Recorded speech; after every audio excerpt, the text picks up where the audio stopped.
Il est exactement 7 heures sur l'ensemble du réseau synchronisé de Zik FM, Charantagay, Birahim Touré, bon réveil matinal. Les titres de cette édition, les fortes pluies du week-end fortement ressenties dans plusieurs zones de la capitale sénégalaise, mais aussi dans l'intérieur du pays. Dans la banlieue, des populations ne savent plus à quel sens se vouer et accusent l'État et les autorités municipales.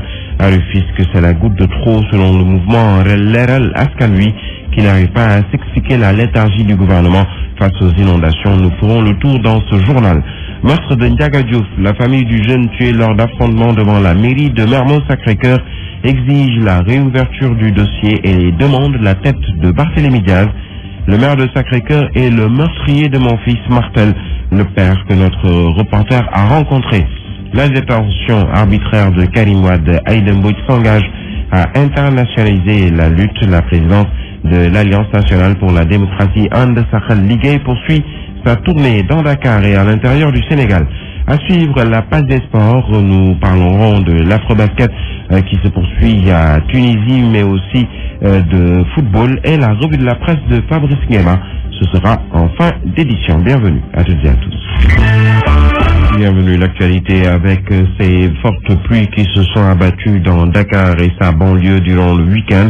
Le département de Guédiawaye a fortement ressenti ces pluies. Beaucoup de localités qui n'avaient pas encore connu d'inondations ont été coupées du reste du monde. Les activités étaient également au ralenti à cause de routes impraticables, ce qui a entraîné d'ailleurs une hausse du prix du transport. Les populations ne savent plus à quel sens se vouer. C'est un reportage de Mamadou Fofana. C'était le sauve-qui-peut dans beaucoup de quartiers. Des appels au secours ont fusé presque de partout. Des localités qui jusque-là n'avaient jamais connu les inondations ont eu hier la surprise de leur vie. La cité Nations Unies, cité Douane, cité SHS, entre autres, et même cité Djonkob qui abrite une station de pompage récemment réfectionnée, s'est replongée dans la situation des fortes inondations. Les populations désemparées, déboussolées, ne savaient plus où donner de la tête. Certaines même ne pouvaient mener aucune activité. Le canal à ciel ouvert construit dans le cadre de la lutte contre les inondations à Darou Rahman 6 a été endommagé par les fortes et intenses pluies. Que dire de la circulation? Eh bien, comme toujours, après chaque pluie d'ailleurs, impossible de vaquer à ses occupations. Et conséquence, le prix du transport augmente. Il passe du simple au double au moment où les collectivités locales essaient tant bien que mal avec leurs maigres moyens de soulager leurs administrés, mais tâche pas du tout facile. Guédiawaye, Mamadou Fofana, Zik FM. Mamadou Fofana, pas trop loin de là-bas à Pikine, la pluie a également causé beaucoup de dégâts. Des maisons se sont retrouvées effondrées, d'autres inondées. Le poste de santé est sous les eaux et du matériel endommagé. Les populations de Guinaw Rail Sud, Yeumbeul Nord, Diamaguène Sicap Mbao ont vécu une nuit pénible. Reportage au quartier Mbaye Diaw, Younoussa Baldé. La pluie d'hier a semé beaucoup de désolation à Pékin. Les maisons sont inondées. Derrière, il y a une concession qui est effondrée. On ne sait pas comment ils vont faire avec la pluie de la nuit. Guinaw Rail Sud, nous sommes au quartier Mbaye Diaw. Il y a beaucoup de personnes dans une route complètement inondée. Elles observent impuissamment les eaux qui inondent 3 maisons.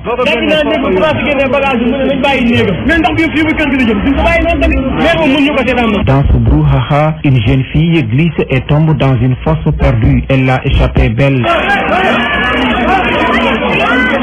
Ici, le bilan est lourd. 2 maisons sont tombées, plusieurs autres sont inondées. Les dégâts matériels sont énormes. Vêtements, matelas, postes téléviseurs, armoires, lits sont endommagés. Le poste de santé de Guinaw Rail Sud n'est pas épargné. L'eau est entrée jusque dans les bureaux. Regardez. Mais qu'est-ce qu'il va faire?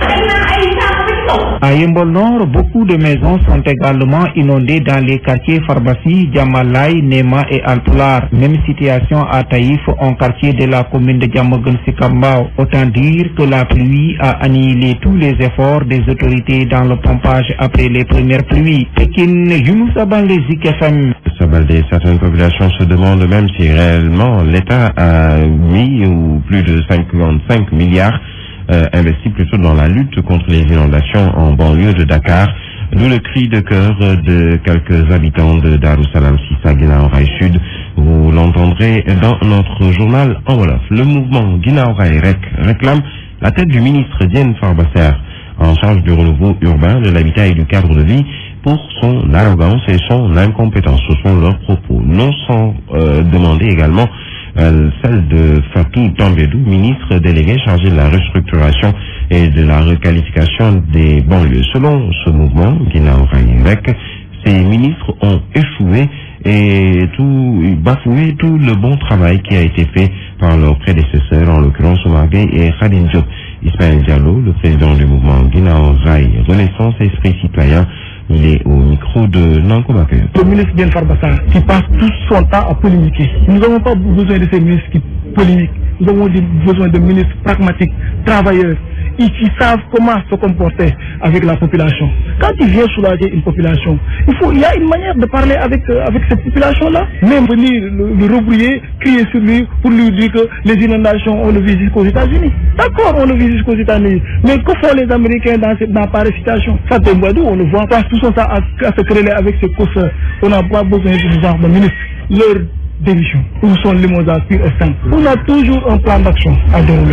Nous savons comment faire. Il faut savoir que nous savons maintenant comment élire. Si on est arrivé à déboulonner le puissant Ablaouad, on peut déboulonner n'importe quel autre président de la République. Rufisque, dans les eaux également. Les fortes précipitations du week-end ont rendu la vieille ville invivable le temps d'une journée. Le leader du mouvement Les Alaskanois pointe du doigt l'état du Sénégal. Selon Omar Faye, Macky Sall et son régime ne font que bafouer la dignité des populations de Rufisque. D'abord, l'autoroute à péage qui économiquement a tué la ville. S'ensuit l'avancée de la mer et aujourd'hui les pluies et leur lot de désolation.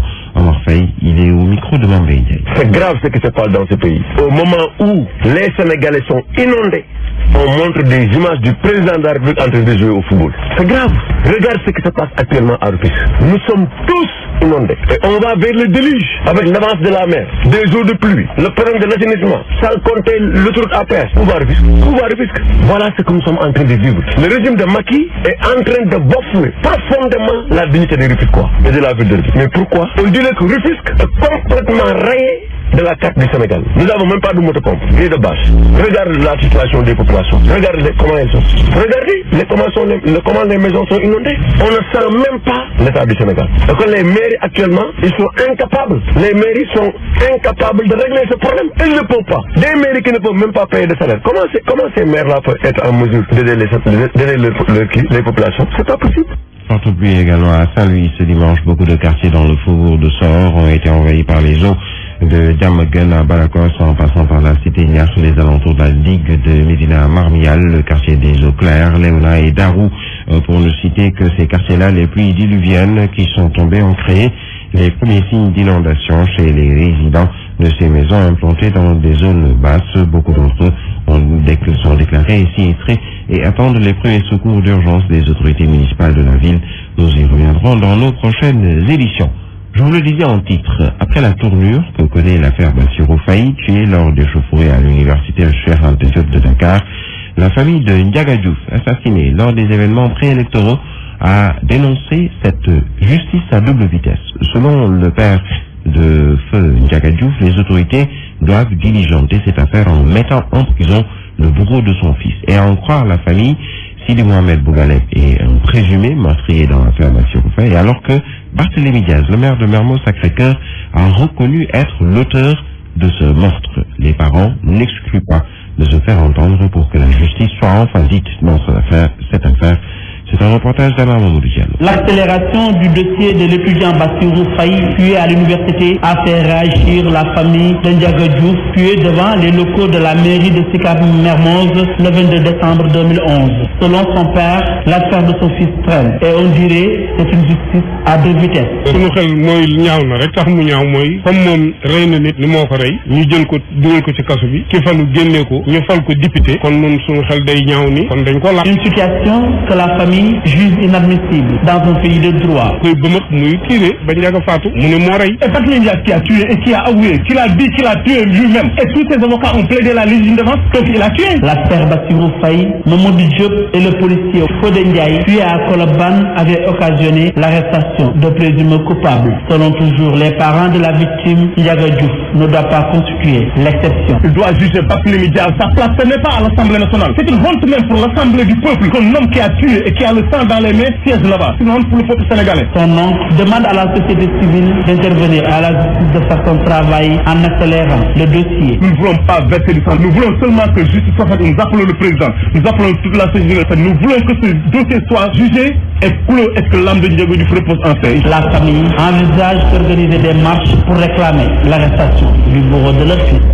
Et puis, parlons politique avec cette détention arbitraire de Karim Wade selon Aïda Mbodj qui engage l'internationalisation de la lutte. La présidente de l'Alliance nationale pour la démocratie, Anne Sahel Liguey, était à la cité Fadia, dans la banlieue de Dakar, et elle estime que rien ne surprend dans la décision rendue par la Cour suprême sur l'affaire Karim Wade. C'est pourquoi elle a décidé de poursuivre sa campagne de dénonciation du régime actuel qui, selon elle, est incapable de répondre aux besoins des Sénégalais. Aïda Mbodj et au micro d'Alassane Balde. De l'avis numéro 4 du groupe de travail. Je crois qu'on s'attendait à ce verdict et justement par rapport à ce verdict, il faut continuer la campagne de dénonciation qui va bientôt s'internationaliser parce que nous sommes attendus au niveau africain, mais nous sommes attendus aussi à Paris et ailleurs pour effectivement internationaliser la campagne de dénonciation de la détention arbitraire en général, mais aussi, je pense, de la détention de Karim Wade en particulier. La pétition, vous l'avez constaté, il y a un engouement certain et je voudrais saisir l'opportunité que m'offre votre antenne pour remercier encore une fois les populations de cet engouement, de l'intérêt qu'ils portent à cette pétition qui effectivement rencontre l'agrément des populations sénégalaises. Aïda Mbodj qui a également engagé le gouvernement à construire un centre de santé pour les populations de la cité Fadia, des habitants qui ont profité de sa visite pour poser des doléances liées notamment aux difficultés d'accès aux soins de santé et à l'insécurité qui sévit dans le quartier. C'est un compte rendu d'Alassane Balde. À la cité Fadia de Dakar, les populations réclament un centre de santé pour se faire soigner et plus de sécurité et des doléances posées à l'occasion de la visite de Aïda Mbodj dans la localité. La présidente du mouvement And Sahel Liguey poursuit sa caravane de pétition et de massification de son mouvement. Sokhna Aïda Gueye porte la parole. ci insécurité bi ci lépp loo xamante ne soxla nañ ko ci santé ak lépp ay am nañu yaakaar ci Aïda. Devant ses partisans, elle engage les autorités à se préoccuper des Sénégalais plutôt que de se focaliser sur le cas Karim Wade.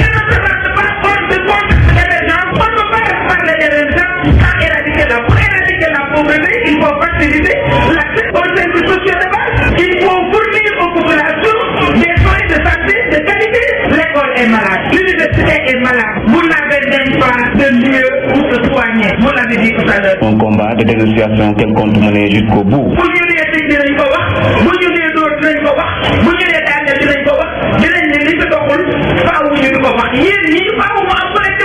Après plusieurs localités déjà visitées, la caravane va se rendre tout prochainement à Kaolack et environ pour continuer la campagne de dénonciation de la détention arbitraire de Karim Wade. Cité Fadia, Alassane Balde, Zik FM. Après la banlieue, Aïda Mbodj a également été accueillie dans la cité religieuse de Touba par la famille de Serigne Ablaye Fall Ndar à l'occasion d'une pétition. Cette pétition lancée contre la détention de Karim Wade et compagnie est soumise à l'Assemblée a bénéficié de beaucoup de signatures. Ainsi, la Lyon du Baol met les Nations Unies devant leurs responsabilités après l'expression populaire.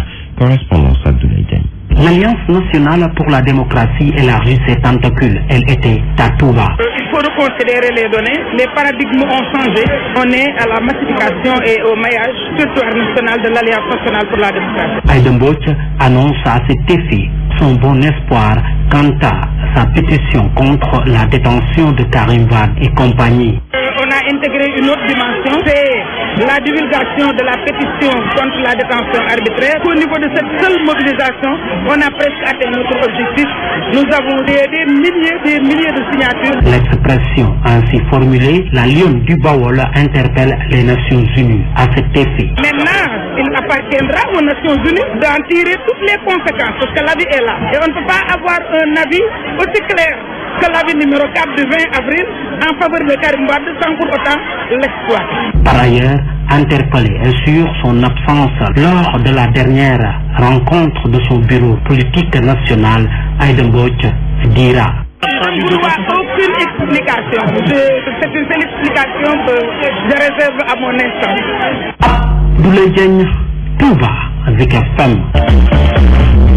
Le reste de l'actualité, inauguration de la route nationale numéro 2 de Richard Toll à Ndioum et de l'émissaire du Delta dans la commune de Diama. Le MCC, le Millennium Challenge Corporation, injecte 70 milliards pour l'émergence de la vallée du fleuve Sénégal. Une cérémonie présidée par le Premier ministre Mohamed Boun Abdallah Dionne en présence de la directrice du MCA et de l'ambassadeur des États-Unis au Sénégal.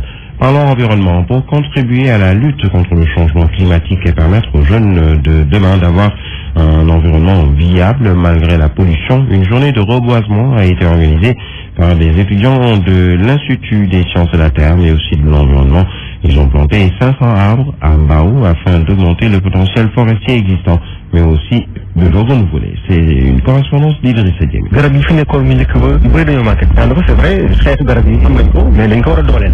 Ce renforcement et le renouvellement dont il parle de la couverture végétale de cette forêt de Mbao ne peut se faire que par le reboisement. Et cela va contribuer tant soit peu à la lutte contre le changement climatique. Colonel Racine Diallo, inspecteur régional des eaux et forêts. Nous avons un taux de couverture forestier qui est très bas, 7%. Donc une région qui fait 754 km². La forêt est classée de Mbao, environ 700 hectares. Je pense que nous avons davantage renforcé la composante végétale du reboisement pour un peu contribuer à l'atténuation des gaz à effet de serre au niveau de cette région qui abrite une bonne partie des usines du pays. Cette journée de reboisement, co-initiée par les étudiants de l'Institut des sciences de la Terre et de l'environnement, rassure le directeur des eaux et forêts, colonel Baïdiba. Étant dans l'avenir ceux qui vont gérer le développement de ce Sénégal, si dès à présent, depuis l'université, ils ont déjà conscience de l'importance de l'environnement, nous on peut se rassurer que notre pays sera demain dans de très bonnes mains. La forêt classée de Mbao, un réservoir de biodiversité, doit être protégée par tous les moyens, surtout au moment où l'on constate à travers le monde les catastrophes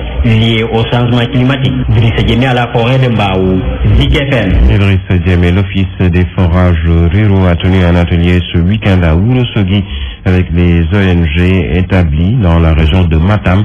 L'objectif de la rencontre, trouver des solutions aux problèmes d'accès à l'eau pour les populations de Matam. La correspondance de Mamoudou Petipa. Dans la région de Matam, beaucoup de localités n'ont pas accès à l'eau potable. C'est pour résoudre cette équation que l'Office des forages ruraux a tenu un atelier pour échanger avec les ONG établies à Matam. Lansana Gagné Saho est le directeur général de l'Office des forages ruraux. Écoute, cet atelier, c'est le deuxième du genre. C'est un atelier de rencontre entre l'Office des forages ruraux et les organisations non gouvernementales qu'on appelle communément ONG.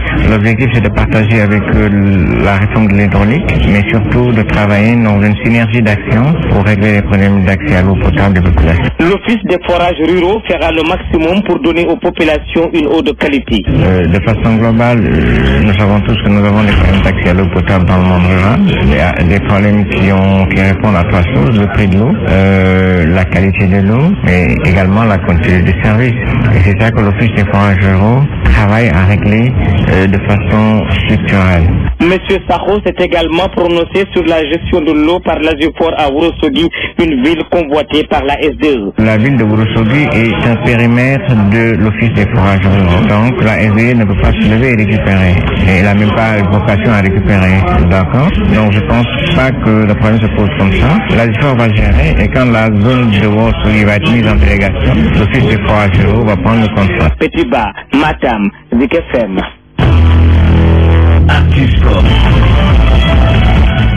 L'actualité des sports dans ce studio pour nous présenter ce journal. Lamine Gueye, bienvenue, bonjour. Bonjour Birahim, bonjour à tous. L'Afrobasket 2015 pour démarrer, les Lions du Sénégal face à l'Angola pour la première place du groupe. Oui, premier test grandeur nature pour les deux sélections qui ont pour ambition de remporter le titre. L'Angola a encore envie de garder le trophée. Il est considéré par tous les spécialistes comme un des favoris avec le pays organisateur, la Tunisie. Le Sénégal se présente en outsider mais a le potentiel pour aller au bout. Les deux équipes se sont frottées juste avant le coup d'envoi de la compétition. C'était à Santander en Espagne Et les Lions, justement, avaient gagné. Victoire piège pour beaucoup d'observateurs avertis. Il s'agira ce soir du vrai match entre les deux sélections pour la première place du groupe B. Coup d'envoi à 20h. À suivre également, un peu avant ce Sénégal-Angola, l'autre match du groupe Maroc-Mozambique. Et puis dans le groupe D, Zimbabwe-Cap-Vert et Côte d'Ivoire-Algérie. Alors, la compétition s'arrête définitivement pour le joueur sénégalais Mohamed Faye, exclu par la fédération. Oui, selon le communiqué de l'instance de la balle orange qui nous est parvenu, Mohamed Faye est suspendu définitivement de l'Afrobasket 2015. Pour rappel, le joueur avait tenu des propos outranciers à l'endroit du coach Cheikh Sarr lors du premier match contre le Maroc. La fédération l'avait alors suspendu à titre provisoire. Mais après avoir reçu le rapport du coach Cheikh Sarr et entendu le joueur qui a reconnu les faits et présenté ensuite ses excuses au groupe, à son entraîneur et au peuple sénégalais, la décision de l'exclure est tombée. Il devrait quitter Tunis pour Dakar dans les prochaines heures. Dommage pour lui. Dommage pour lui. Alors nous parlons de basket toujours chez nous avec le Saint-Louis Basket Club qui gagne la Coupe du Sénégal devant le Dakar University Club. Oui, finale chez les dames disputée hier et remportée par le Saint-Louis Basket Club 63-57. Les Saint-Louisiennes réalisent ainsi le doublé après le championnat il y a quelques jours face à l'UGB. Décidément, elles sont sans pitié devant les étudiantes et du Duc et de l'UGB battues dans les deux finales, comme pour montrer que le Saint-Louis Basket Club domine quand même le basket national. Ramata Dao, qui a été meilleure marqueuse d'ailleurs, et Neysen, les internationales, vont devoir rejoindre les Lions qui poursuivent la préparation en direction des Jeux africains et de l'Afrobasket féminin. Alors, Thiès a enfin abrité hier la journée olympique. Oui, puisque cette journée devait se tenir depuis le 23 juin passé, à l'instar du monde, mais à cause du Ramadan, elle avait été repoussée. Selon le premier vice-président du CNOS, cette journée va permettre au public sénégalais de découvrir tous ces athlètes qui se préparent pour les Jeux africains à venir au mois de septembre. Santéane, je vous propose de l'écouter au micro de Aïcha Kama. Théoriquement, nous aurions dû l'organiser le 23 juin. Parce que depuis quelques années, obligation est faite à tous les CNO du monde d'organiser le 23 juin qui correspond à l'anniversaire du CIO. Seulement cette année, le Sénégal, à sa demande, a obtenu une dérogation. Vous savez que le 23 juin, c'était le Ramadan. Il y avait également un calendrier sportif très chargé. Nous avons obtenu du CIO l'autorisation de l'organiser maintenant. Et nous avons profité du regroupement de plusieurs disciplines sportives qui sont en partance pour les Jeux africains, pour l'organiser. Après les comptes rendus que vous en ferez, tout le monde saura que le Sénégal déplace une délégation très forte aux Jeux africains. C'est une tradition, parce que nous avons un rang à tenir. Voilà ce qui est chaud. Donc le président de l'ONCAV, lui, invite les acteurs sportifs à sauvegarder davantage les infrastructures. Oui, Amadou Khan tirait le bilan à mi-parcours de ces phases nationales en cours. Depuis le 15 août passé, bilan naturellement positif, même si l'argent et les coupures de courant perturbent un peu les compétitions. Amadou Khan a invité les utilisateurs des infrastructures à les préserver davantage. Faradia. C'est un bilan positif que le président de l'ONCAV a tiré par mi-parcours pour l'organisation des phases nationales. Amadou Khan. Ce qu'on avait pensé, c'est confirmé. Kaolack est une grande ville de football. Parce que depuis que nous sommes là, nous n'avons jamais fait moins de 2 millions de recettes. Hier, on a fait 2 millions. En tout cas, on est très réconforté de la bonne organisation. Malgré tout, le budget arrêté pour l'organisation de ce grand rendez-vous sportif n'est pas encore bouclé jusqu'ici, dira-t-il. Les délégations, c'est 23 personnes, officiellement. Maintenant, il n'y a aucune ASC qui vit avec moins de 50 personnes. Les comités les supporters et tout le monde, ce qui signifie que des fois, il est très difficile de les prendre à charge. À noter qu'au stade Lamine Gueye de Kaolack, les coupures intempestives d'électricité en pleine compétition et le non-fonctionnement de la sonorisation du stade constituent par moment un blocage dans le déroulement des matchs. Que ça soit ici à Kaolack et à Djibel, à chaque fois on a eu ce problème-là. À un certain moment, on avait même pensé jouer en dune, mais il fait excessivement chaud. La sono ne marchait pas. Elle ne parlait même pas. Elle commence à parler même s'il y a des difficultés. Toutefois, le président Amadou Khan invite les acteurs du domaine à préserver les infrastructures sportives. Si on va avoir un sport de haut niveau, il faut qu'on ait des infrastructures qui sont dignes de nom. L'État peut construire. La conservation et la préservation, c'est les responsables, c'est les utilisateurs qui doivent le faire. Zik FM, Kaolack, Faradiassé.